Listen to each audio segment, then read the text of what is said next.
Praise the Lord. आज हम फिर से आप सबको एकजुट करने आए हैं। आज नोवेना का चौथा दिन है। कल हमने ध्यान से सुना और उस पर विचार भी किया कि हमारा बपतिस्मा क्या है। उसके सारे वरदानों को हमें फिर से जीना है, क्योंकि अब हम बड़े हो चुके हैं और हमें पूरी तरह से जानने का अधिकार है। हमारा प्रभु हमसे यही चाहता है। सच में मैंने तुम्हें क्यों बपतिस्मा दिया?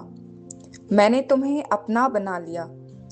मैं तुम्हें गर्भ से ही चाहता था। बपतिस्मा के द्वारा तुम मेरे बन गए। इसलिए करोड़ों की जनसंख्या में मैंने तुम्हें चुना है, तुम मेरे हो। इसलिए मैंने तुम्हें गर्भ से चाहा और बपतिस्मा में तुम्हें अपने परिवार का सदस्य बनाया। तो हमने कल हर बात को समझा, क्योंकि अब हम जागृत हुए हैं। तो हमने देखा कि हमने कहां-कहां गलतियां की और कहां-कहां सांप हमारी एड़ियों को काट रहा था, और हम पाप के द्वारा उस जहर को फैलने दे रहे थे। फिर ईश्वर ने हमें पाप स्वीकार करने का अनुग्रह भी दिया है। कहीं भी शैतान जीत नहीं सकता, क्योंकि हमारे लिए पाप स्वीकार का जो संस्कार है वह सबसे ऊंचा है। उससे ऊंचा कुछ भी नहीं है। न जाने कितने लोग जो मृत्यु दंड के अंतिम क्षणों में होते हैं, उन्होंने उस समय पुरोहितों को बुलाकर पाप स्वीकार किया और स्वर्ग सिधार गए। इसलिए इस संस्कार को हमें पूरी निष्ठा और पूरे हृदय से अपनाना चाहिए। संत लुई यह कहते और लिखते हैं कि दूसरा महत्वपूर्ण कदम है मदर मैरी के लिए पूर्ण समर्पण, टोटल कंसेक्रेशन। हमें अपनी पूरी इच्छा और पूरी समझ के साथ स्वयं को समर्पित करना है। यह दूसरी बड़ी बात उन्होंने कही है। इसलिए हम देखते हैं कि प्रभु यीशु मां मरियम के गर्भ में कैसे आए। संत लूकस के पवित्र ग्रंथ अध्याय 1 वचन 28 में लिखा है, स्वर्गदूत ने अंदर आकर मरियम से कहा, प्रणाम कृपा पात्र, प्रभु आपके साथ हैं। वह इन शब्दों से घबरा गई और सोचने लगी कि इस प्रणाम का क्या अर्थ है। तब स्वर्गदूत गैब्रियल ने कहा, मरियम डरिए नहीं, क्योंकि आपको ईश्वर की कृपा प्राप्त है। देखिए, आप गर्भवती होंगी, एक पुत्र को जन्म देंगी और उसका नाम यीशु रखेंगी। वह महान होगा और सर्वोच्च का पुत्र कहलाएगा। प्रभु ईश्वर उसके पिता दाऊद का सिंहासन देंगे। वह याकूब के घराने पर सदा राज्य करेगा और उसके राज्य का अंत कभी नहीं होगा। जरा सोचिए, मां मरियम कितनी पवित्र थी। वे अपनी आंखों से संत गैब्रियल को देख रही थी, अपने कानों से उनके वचनों को सुन रही थी, और यह भी सुन रही थी कि वे ईश्वर की कृपा पात्र हैं और उनका पुत्र सर्वोच्च प्रभु का पुत्र कहलाएगा और उसका राज्य कभी समाप्त नहीं होगा। मां मरियम ने थोड़ा संकोच किया।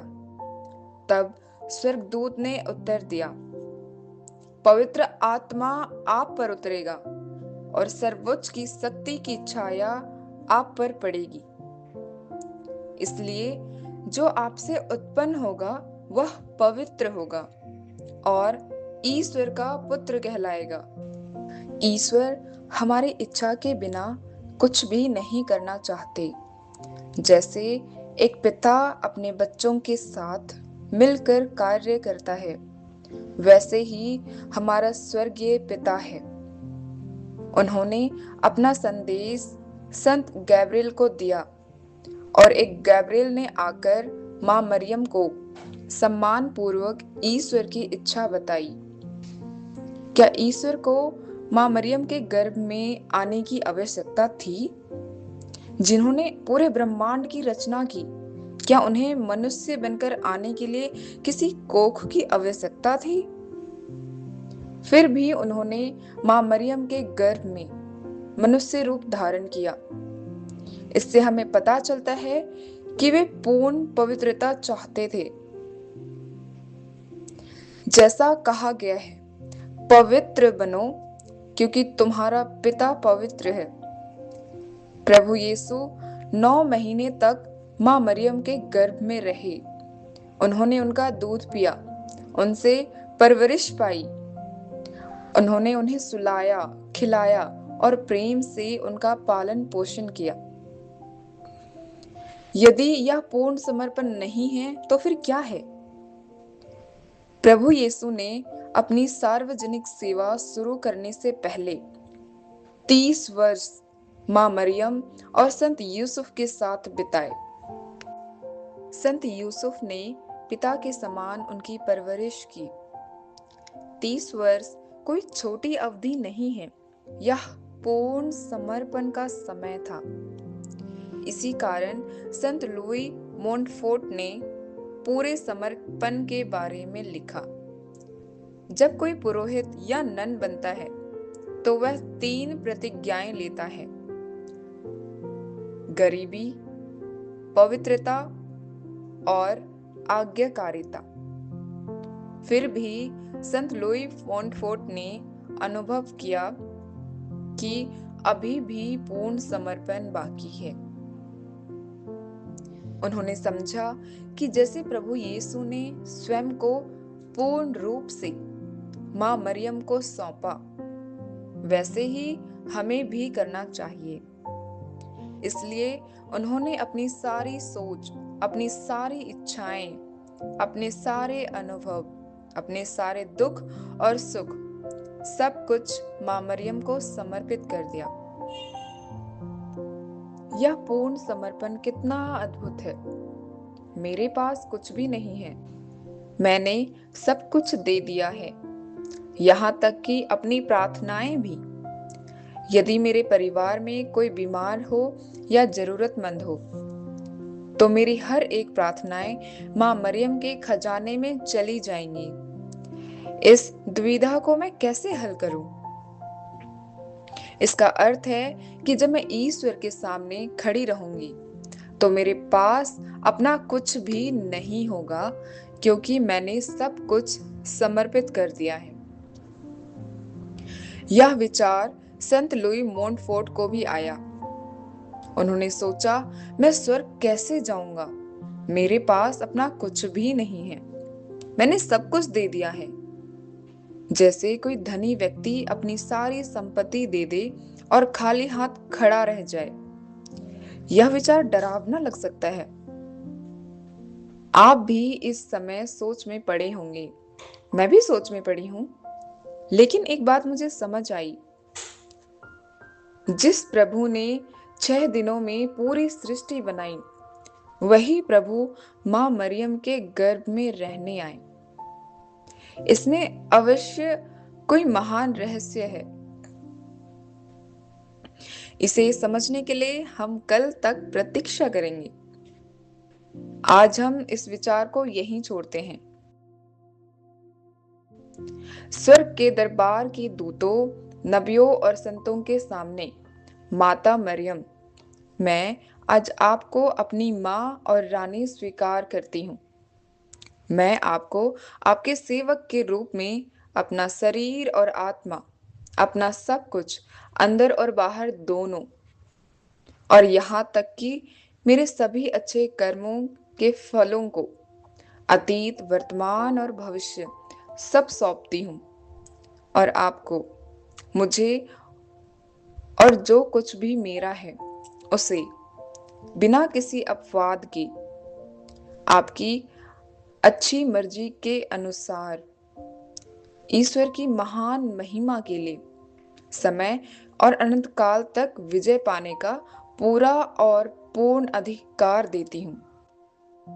आओ पवित्र आत्मा जो मरियम में वास करते हो, मुझे अनुग्रह दो कि मैं माँ मरियम के द्वारा अपने आप को पूर्ण रूप से प्रभु यीशु को समर्पण कर सकूं।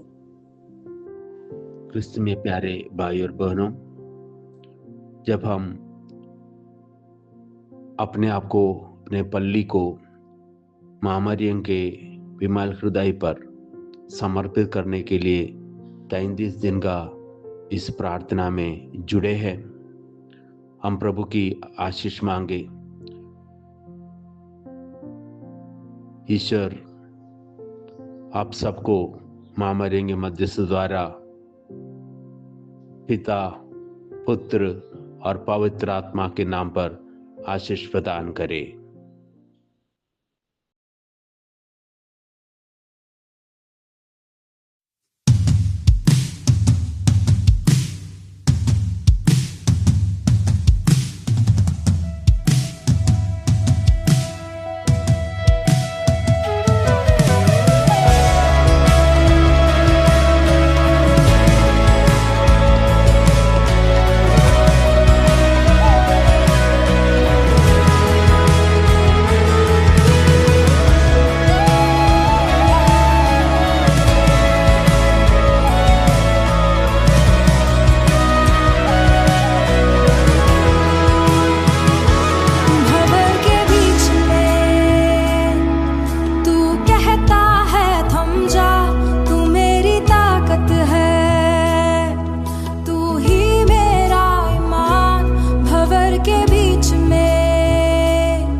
आते मेरे खिलाफ जब शत्रु के जलते तीर, या जब दुश्मन ले आता मुझको बांधने जंजीर, तू ढाल बनकर मेरी करता हर एक तीर तबाह, तेरे नाम से ही हो जाता हर एक जंजीर का नाश।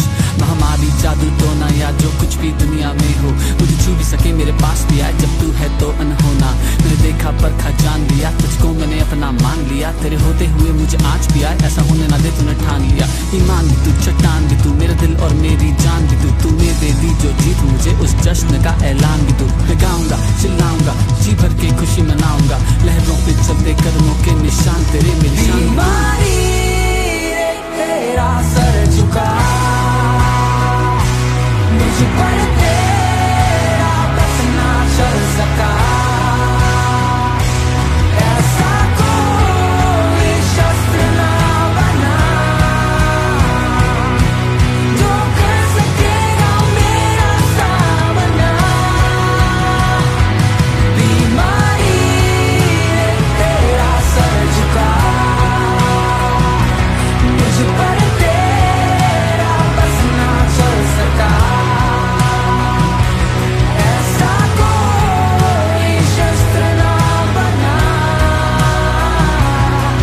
जो कर सकेगा मेरा सामना। उठते हुए तूफानों में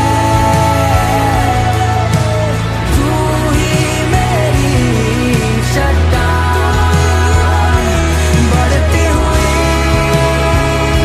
लहरों पे बस तेरे कदमों के निशान।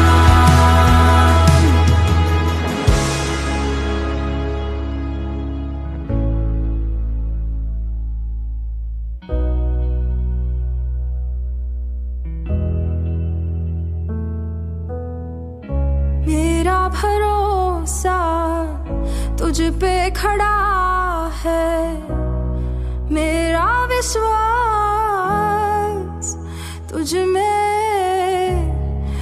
में बना है, तुझ में ही है।